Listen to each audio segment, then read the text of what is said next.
Shalom umat Tuhan. Selamat malam, selamat datang dalam ibadah Kul online GBI Rayon 17. Kita percaya bahwa kita punya Allah yang sungguh baik. Kalau sampai hari ini kita dipelihara, kita diberkati, sungguh dahsyat. Mari Bapak Ibu Saudara kita bersama-sama memuji, kita bersama-sama bernyanyi untuk memuliakan nama Tuhan. Haleluya! Haleluya.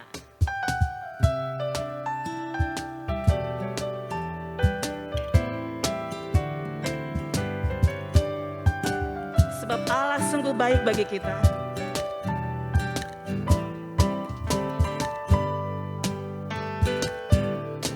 Allah itu baik, sungguh baik bagiku.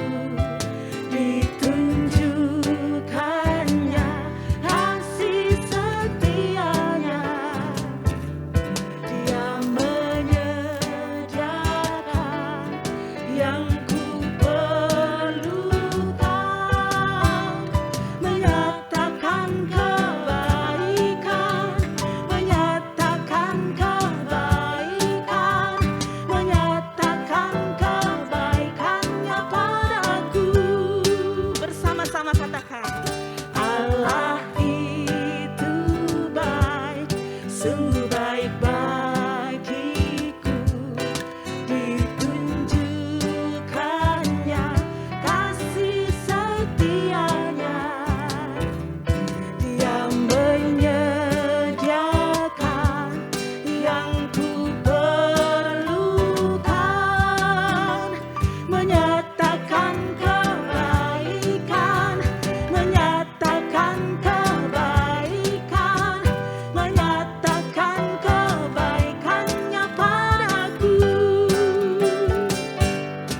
Kasih setianya tak pernah berubah, dulu, sekarang, dan selamanya. Ajaiblah kuasa dalam namanya, Yesusku luar biasa. Mari bertepuk tangan bagi Tuhan Yesus yang luar biasa. Sungguh banyak perbuatan yang ajaib bagi kita. Haleluya. Mari dengan lebih sungguh-sungguh lagi katakan Bapak Ibu Saudara. Allah itu baik, sungguh baik bagiku. Ditunjukkannya kasih setianya. Dia menyediakan yang ku perlukan, menyatakan kebaikan, menyatakan kebaikan, menyatakan kebaikannya padaku. Kasih setianya tak pernah berubah, dulu, sekarang, dan selamanya. Ajaiblah kuasa dalam namanya, Yesusku luar biasa. Sebab kasih Tuhan, kasih setianya tak pernah berubah, dulu, sekarang, dan selamanya. Ajaiblah kuasa dalam namanya, Yesusku luar biasa.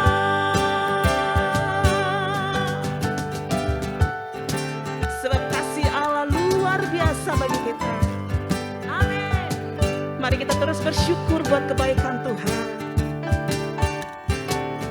Setiap hari kasih-Nya baru, anugerahnya luar biasa, yang menjadi kekuatan bagi kita setiap hari. Amin. Amin. Haleluya. Yesus Bapak Ibu saudara. Bersama-sama katakan, oh kasih setianya tak pernah berubah, dulu, sekarang, dan selamanya. Sungguh ajaib, ajaiblah kuasa dalam namanya. Yesusku luar biasa, Yesusku, Yesusku luar biasa, Yesusku luar biasa. Haleluya, haleluya. Terima kasih Tuhan Yesus, Engkau sungguh baik dalam hidup kami. Terima kasih Tuhan, kami boleh melalui setiap perjalanan kehidupan kami, setiap persoalan yang kami hadapi bersama Engkau. Kami percaya Tuhan tidak pernah tinggalkan kami. Biar setiap hari kami boleh menyatakan kebaikan-kebaikan-Mu ya Tuhan. Terima kasih Tuhan.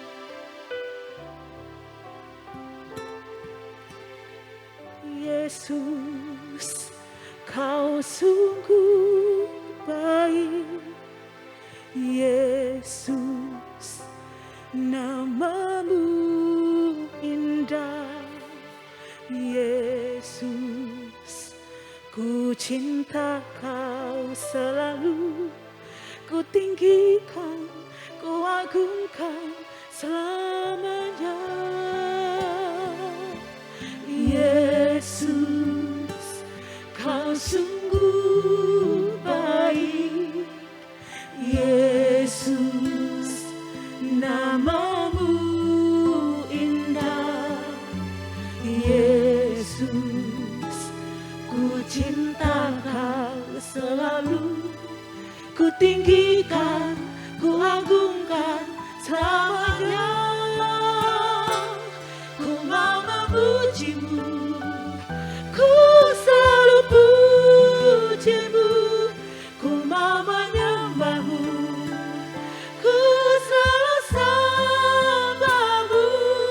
Kau yang layak terima semua pujian, kemuliaan hanya bagi Tuhan.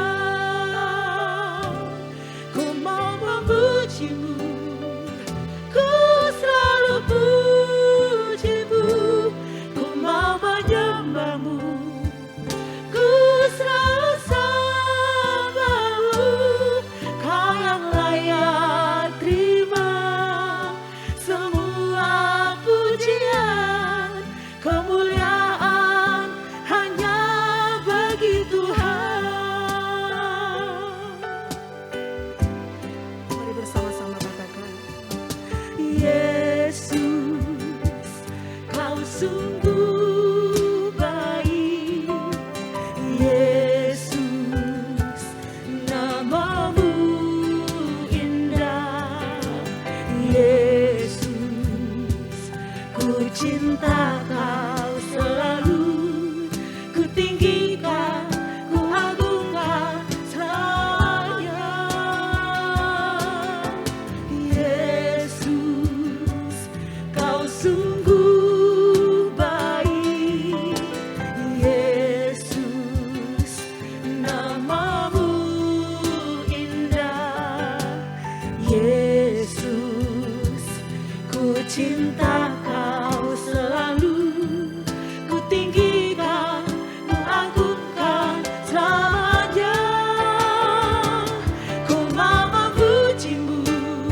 pujimu, ku selalu pujimu, ku mau menyembahmu, ku selalu sembahmu, kau yang layak terima semua pujian, kemuliaan hanya bagi Tuhan.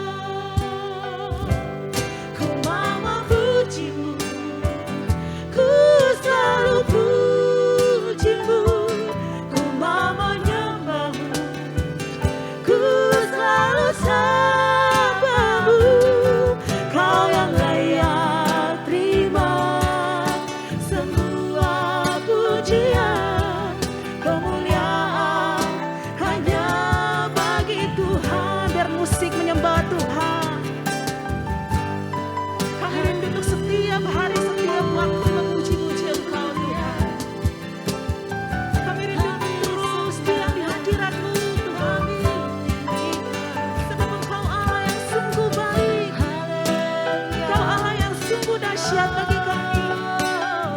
Mari Bapak Ibu Saudara sembah Tuhan. Kita sembah, sembah Yesus. Dia sungguh baik, kasih setianya untuk selamanya.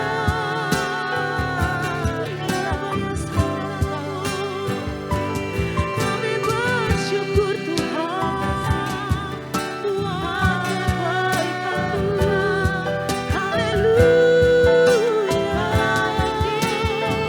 Lebih lagi sembah Tuhan, lebih lagi sembah Yesus.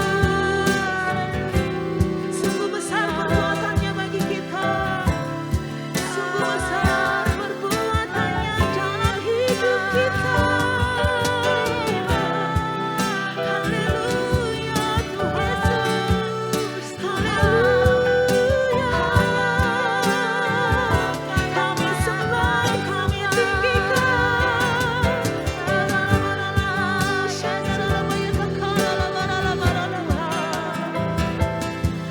Terima kasih Tuhan, terima kasih Tuhan buat kasih sayang-Mu bagi kami. Ajar kami Tuhan untuk setiap hari bersyukur. Apapun keadaan kami mau terus bersyukur, bersukacita di dalam Tuhan. Terima kasih Tuhan. Thank you Lord, terima kasih Tuhan. Inilah umat-umat-Mu Tuhan.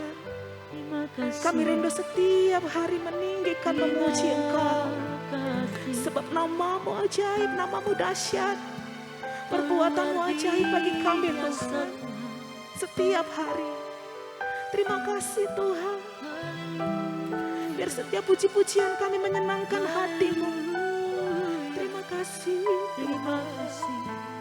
Mari umat Tuhan lebih lagi katakan, kami mau puji Kau.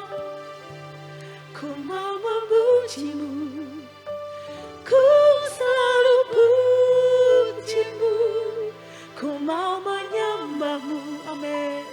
Ku selalu sembah-Mu, Kau yang layak terima semua pujian, kemuliaan hanya bagi Tuhan. Engkau yang layak Tuhan, Kau yang layak terima semua pujian, kemuliaan hanya bagi Tuhan.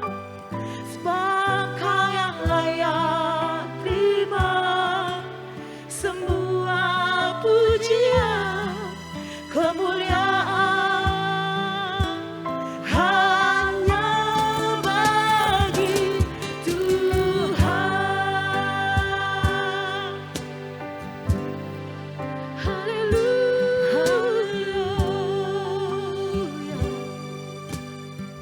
Terima kasih Tuhan. Biar setiap pujian penyembahan kami menyenangkan hati-Mu. Terima kasih Bapak, sebentar kami akan mendengarkan pesan-pesan-Mu melalui hamba-Mu. Urapi kami lebih lagi Tuhan, di dalam nama Tuhan Yesus. Mari Bapak Ibu Saudara yang siap mendengarkan firman Tuhan bersama kita katakan, amin. Puji nama Tuhan, saudara yang diberkati. Sebelum kita akan mendengarkan firman Tuhan, mari kita berdoa. Tuhan Yesus, berkat-Mu atas kami semua, khususnya Tuhan bagi umat-Mu yang ada di Rayon 17 di Lampung dan juga di daerah-daerah lainnya yang ada dalam ibadah kul ini. Biarlah Tuhan memberkati kami melalui pemberitaan firman-Mu Tuhan. Kami sudah memuji dan menyembah-Mu dan kasih-Mu mengalir bagi kami semua. Memberkati kami pada ibadah ini. Dalam nama Yesus kami berdoa, haleluya, amin.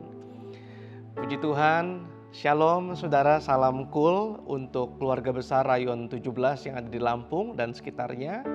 Terima kasih untuk kesempatan hari ini saya bisa membagikan kebenaran firman Tuhan dalam ibadah kul online yang ada di Rayon 17 Lampung. Terima kasih sekali untuk Pastor Budi Cahyadi dan juga Pastor Hendy yang sudah memberikan saya kesempatan untuk bisa menyampaikan firman pada hari ini. Saudara yang dikasihi Tuhan, saya percaya kita semua dalam keadaan yang sehat, penuh sukacita dan berkat yang berlimpah. Kita mengucap syukur kalau hari ini kita sudah ada dalam keadaan yang jauh lebih baik daripada waktu-waktu sebelumnya, pada waktu kita masih ada dalam masa pandemi yang begitu berat. Nah, saudara yang dikasihi Tuhan, di dalam usia HUT Republik Indonesia pada bulan Agustus kemarin, saudara, di tahun ke-77, slogannya adalah pulih lebih cepat, bangkit lebih kuat. Itulah sebabnya tema untuk ibadah topik kul pada hari ini adalah kalau kita bangkit, Tuhan pasti pulihkan. Dalam Kisah Rasul pasal 3 ayat 21 dikatakan demikian. Kristus itu harus tinggal di surga sampai waktu pemulihan segala sesuatu seperti yang difirmankan Allah dengan perantaraan nabi-nabinya yang kudus di zaman dahulu. Saudara, percayakah bahwa Alkitab mengatakan bahwa kerinduan Tuhan adalah ingin memulihkan kita semua? Saya percaya semua kita yang ada di rumah-rumah hari ini juga rindu mengalami pemulihan. Baik itu pemulihan secara ekonomi, secara hubungan dalam keluarga, dalam pekerjaan, dalam pelayanan, dalam apapun juga. Dan itu akan Tuhan kerjakan hari-hari ini asal kita mau menjadi orang-orang percaya yang mau bangkit bagi Kristus. Haleluya. Nah saudara, untuk kita bisa bangkit, untuk kita bisa menang, maka kita mau nggak mau harus terus memiliki kehausan dan kelaparan akan Tuhan, akan kebenarannya. Dalam Matius 5 ayat yang ke-6, khotbah Yesus di bukit, dikatakan berbahagialah orang yang lapar dan haus akan kebenaran karena mereka akan dipuaskan. Kita berkata orang yang haus dan lapar akan kebenaran, mereka akan dipuaskan. Dan dalam Mazmur 107 ayat 9 dikatakan bahwa sebab dipuaskannya jiwa yang dahaga dan jiwa yang lapar dikenyangkannya dengan kebaikan. Tuhan rindu ingin mengenyangkan kita dengan segala kebaikannya, segala kasih dan anugerahnya. Tuhan sangat amat rindu memulihkan kita semua. Tapi kita tidak akan bisa ngalami pemulihan kalau kita nggak lakukan bagian kita, yaitu kita harus bangkit. Mari ngomong sama teman-temannya di kul, bilang, ayo kita bangkit. Kita bangkit dari segala keadaan yang menimpa kita. Yang tahu keadaan kita hari ini adalah kita sendiri. Kita yang mengerti betul dalam hal apa aku harus bangkit. Saudara mungkin juga punya masa lalu, kegagalan dalam memilih, dalam memutuskan, dan sehingga hari ini kita beroleh konsekuensinya. Tetapi Tuhan Yesus adalah Tuhan yang baik. Dia rindu memulihkan kita. Dia rindu untuk mengangkat kita kembali, memulihkan kita kembali. Dia ingin mengembalikan kita sebagaimana Dia menciptakan kita sebagai anak-anak yang luar biasa. Tuhan berikan kita kemampuan itu, saudara. Tapi Tuhan mau kita membuat sebuah respon, langkah iman, yaitu kita harus bangkit.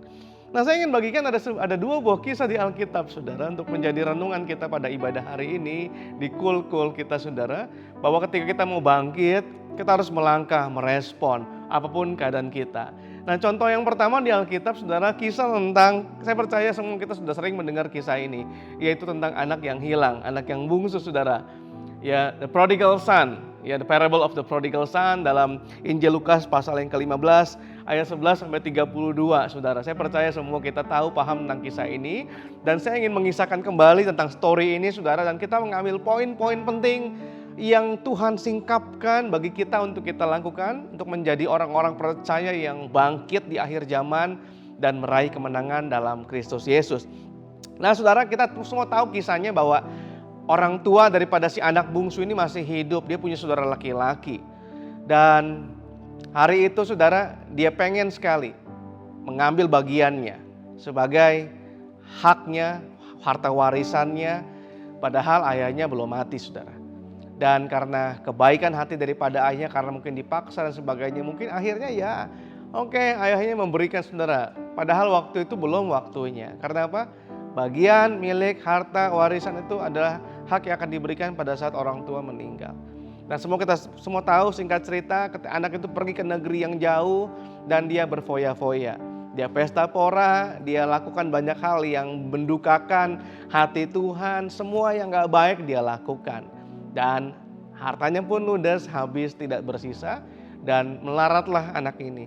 Dan Alkitab mencatat bahwa anak ini saudara, dia harus akhirnya bekerja di sebuah tempat hewan, peternakan, ya, peternakan babi saudara. Dan pada waktu dia kelaparan dan hanya untuk makan ampas makanan daripada hewan itu pun dia nggak bisa saudara. Nah dalam keadaan terpuruk itu saudara, ini yang menarik sekali. Di dalam Injil Lukas pasal 15 saudara, ya, ayat 17 sampai 19, pada waktu dalam keadaan terpuruk itu, anak yang hilang ini saudara, dia mulai ngerenung, dia mulai mikir. Saudara, terkadang kan dalam kehidupan kita pun juga demikian ya. Waktu kita ngalami hal yang gak baik, hal yang buruk, hal yang kadang-kadang ya karena mungkin kesalahan sama kita. Satu keputusan yang salah kita ambil karena emosi kita, karena sesuatu hal yang mungkin yang salah. Tapi Tuhan Yesus selama kita masih hidup saudara, saya mau kasih tahu bahwa kita ada harapan dalam Yesus. Gak akan pernah Tuhan membuang kita. Karena Tuhan ciptakan kita begitu indah, serupa dan segambar dengan Dia. Nah saudara, dalam ayat 17 sampai 19 saya bacakan. Dalam Injil Lukas 15. Lalu ia menyadari keadaannya, katanya, betapa banyaknya orang upahan Bapakku yang berlimpah-limpah makanannya. Tetapi aku di sini mati kelaparan. Aku akan bangkit dan pergi kepada Bapakku dan berkata kepadanya, Bapa, aku telah berdosa terhadap surga dan terhadap Bapa. Aku tidak layak lagi disebutkan anak Bapa, jadikanlah aku sebagai salah seorang upahan Bapa. Saudara, anak ini dia dalam keterpurukannya dia mikir. Dia berusaha untuk membuat step-step langkah-langkah apa yang harus saya lakukan ya. Saya nggak bisa begini-begini aja. Saya nggak bisa kalau kayak gini bisa mati konyol saudara. Nah saudara, hal seperti ini pun juga kadang-kadang kita alami dalam hidup kita. Dalam perjalanan kehidupan kita hari ini saudara. Nah yang pertama saudara, anak ini mulai menyadari. Dia mulai ingat bahwa di rumahnya bapaknya ini punya karyawan, punya bawahan. Semuanya makan enak. Dia mulai ingat bapaknya sangat baik sekali sama dia. Dia ingat juga saudaranya, dia ingat semua yang baik. Lalu anak ini juga berpikir lagi. Di rumah bapakku nih banyak hal yang baik. Aku harus bangkit nih. Aku harus bangun. Aku harus pergi kembali. Dengan kata lain, dia memikirkan bahwa aku harus melangkah dengan benar. Aku harus kembali. Lalu dikatakan bahwa aku mau jujur. Dengan kata lain saudara, anak ini memikirkan dulu ya. Jadi dia belum melangkah, dia baru mikir, aku mau jujur, aku mau ngaku salah lah. Aku mau minta maaf sama Bapak. Dan yang terakhir yang menarik saudara, dikatakan bahwa dia nih gentle. Dia waktu dia bilang aku mau balik kembali sama Bapak, dia gak mau berkata aku mau jadi anak Bapak lagi saudara. Tapi ini menarik karena Alkitab mencatat dia berkata, gak apa-apa deh aku pulang, jadikanlah aku, dibilang sama bapaknya begini, sebagai salah seorang upahan Bapak. Dia rendahkan derajatnya. Karena dia tahu, dia gak mungkin kembali sebagai seorang anak. Kenapa? Karena dia udah ambil harta warisannya. Kan gak mungkin dia akan dapat warisan 2 kali. Dia sadar, dia gentle saudara. Makanya dia tahu diri, aku balik yang penting aku bisa makan. Aku gak mati konyol, gak mati kelaparan saudara. Saudara, seringkali kan dalam perjalanan hidup orang percaya hari ini, saudara, kita sering mikir hal seperti itu. Ketika dengar khotbah di ibadah raya, ketika Bapak Gembala, Pendeta Budi Cahya di khotbah, di mimbar, di ibadah, kita tersentuh hati di gereja, lalu pengen ngelangkah, pengen berubah, mikir, iya ya, aku harus sadar. Tapi berapa banyak di antara kita yang langsung bangkit, langsung ngambil tekad yang kuat. Saudara, kita belajar dari anak ini waktu dia selesai mikir, dia ngambil tekad yang kuat. Dia wujudkan pikirannya tadi, angan-angannya tadi, saudara. Dengan apa? Dia melangkah. Ya, di dalam ayat yang ke-20 sampai 21 dikatakan, maka bangkitlah ia dan pergi kepada bapaknya. Ketika ia masih jauh, ayahnya telah melihatnya, lalu tergeraklah hatinya oleh belas kasihan. Ayahnya itu berlari mendapatkan dia, lalu merangkul dan mencium dia. Kata anak itu kepadanya, Bapa, aku telah berdosa terhadap surga dan terhadap Bapa. Aku tidak layak lagi disebutkan anak Bapa.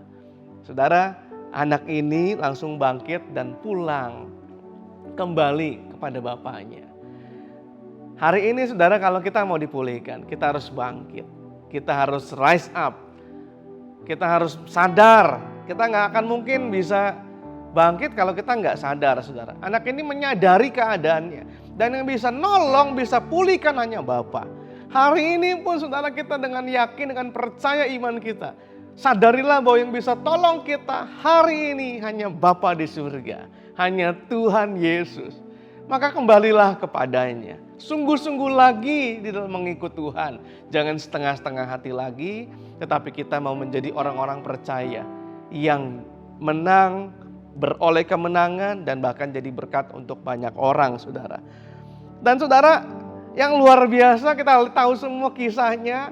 Bagaimana ayahnya terima, ayahnya peluk, cium, dikasih jubah dan sebagainya. Dan ada satu lagi yang menarik, saudara. Ada 2 ayat, saudara. Dicatat dalam ayat 24 sampai 32 dikatakan ini. Sebab anakku ini telah mati dan menjadi hidup kembali. Ia telah hilang dan didapat kembali. Maka mulailah mereka bersukaria. Dan ayat 32. Kita patut bersukacita dan bergembira karena adikmu telah mati dan menjadi hidup kembali. Ia telah hilang dan didapat kembali. Saudara, luar biasa. Tuhan senang, Bapa senang ketika ada anak-anaknya yang mau merespon kembali, bangkit untuk pulang, untuk datang kepada Bapa di surga. Katakan yang mati sudah hidup kembali. 2 kali diulang oleh Bapa. Saudara, artinya apa? Tuhan senang dengan proses kebangkitan kita. Hari ini apa yang menjadi kesukaran hidupmu? Apa yang menjadi tantangan hidupmu? Jangan tertunduk lesu. Jangan lihat ke bawah. Tapi lihatlah ke atas. Ada pengharapan dalam Yesus. Ada janji, ada firman yang menguatkan kita. Memberikan kita kemenangan, saudara. Maka tergenapilah firman dalam Efesus 5 ayat yang ke-14 dikatakan demikian. Itulah sebabnya dikatakan, bangunlah hai kamu yang tidur dan bangkitlah dari antara orang mati. Dan Kristus akan bercahaya atas kamu. Saya berdoa agar kita dipulihkan. Tapi kita harus bangkit, saudara. Katakan sekali lagi bersama saudara-saudara yang ada di KUL. Ayo kita bangkit. Haleluya. Nah, kisah yang kedua, saudara, untuk poin daripada bagaimana kita harus bangkit kalau kita mau dipulihkan. Alkitab mencatat, saudara, sebuah kisah klasik juga yang sering kita dengar tentang seorang perempuan. Yaitu perempuan yang mengalami pendarahan selama 12 tahun, saudara. Kita tahu bahwa hari-hari ini ada banyak juga di antara kita, mungkin saudara yang hadir di ibadah KUL hari ini sedang dalam keadaan sakit, menderita, berhadapan dengan kesukaran yang kita juga kadang-kadang ini gak pengen kita sakit. Tapi kan perlu kita sadari bahwa tubuh ini kan terbatas, limited, sudah terbatas. Ada yang sedang berjuang hari ini, mungkin terbaring di rumah sakit. Saya mau kasih tahu saudara, kalau kita bangkit, Tuhan pasti pulihkan. Alkitab mencatat, saudara, perempuan ini 12 tahun pendarahan, dia udah habis segala-galanya. Harta bendanya ludes, dia udah berobat kemana-mana, gak sembuh-sembuh. Dan Alkitab mencatat, Bapak Ibu Saudara, dalam kitab Imamat tercatat gini loh.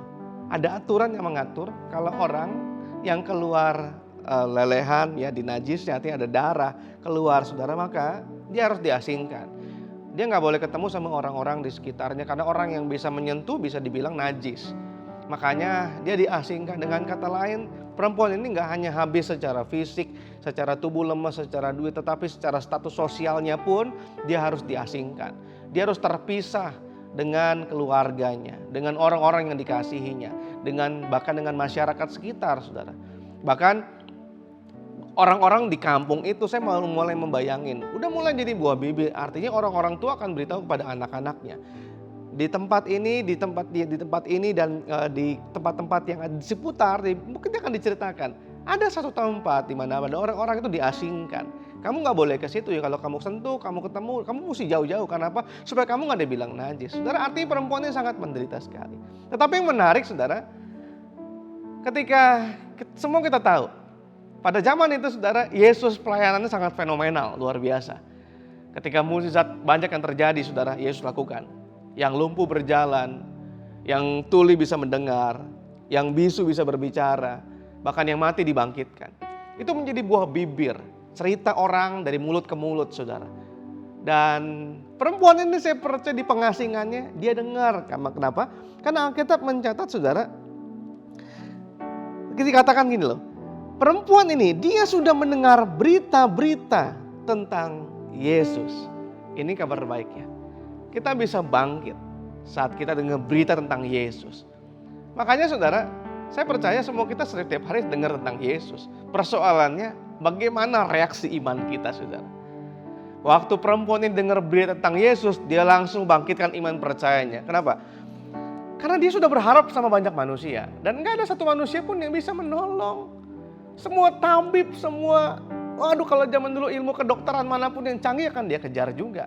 Tapi gak ada yang bisa tolong dia 12 tahun. Tapi ketika dia dengar berita tentang Yesus, imannya bangkit. Nah, saudara, hari ini saya percaya, saat saudara dengar berita tentang Yesus, iman kita harus bangkit. Ada harapan dalam Yesus. Makanya waktu dia dengar Yesus hendak berjalan dalam menuju ke rumah Yairus untuk melayani anak Yairus yang sedang sakit, yang hampir mati. Maka dengan kekuatan sisa, dia kumpulkan tenaganya.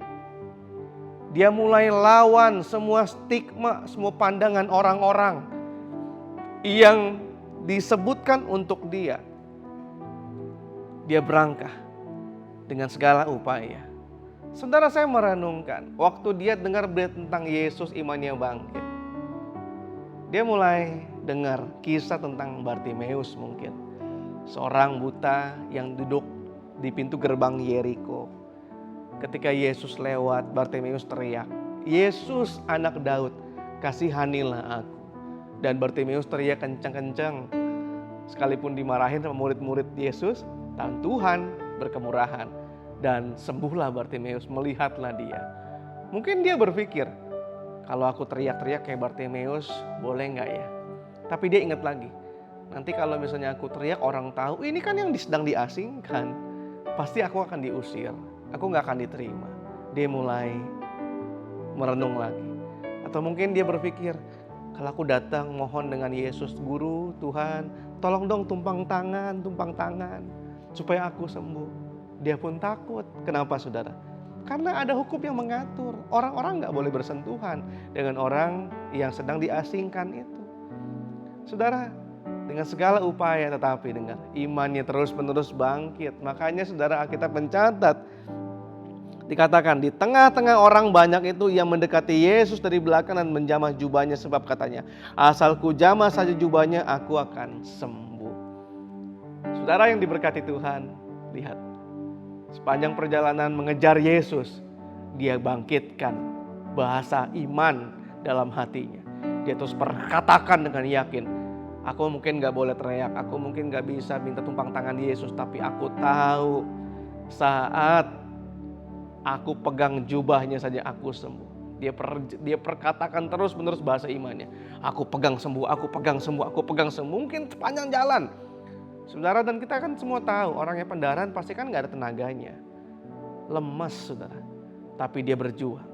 Sampai satu kali dia berhasil pegang jubahnya Tuhan Yesus.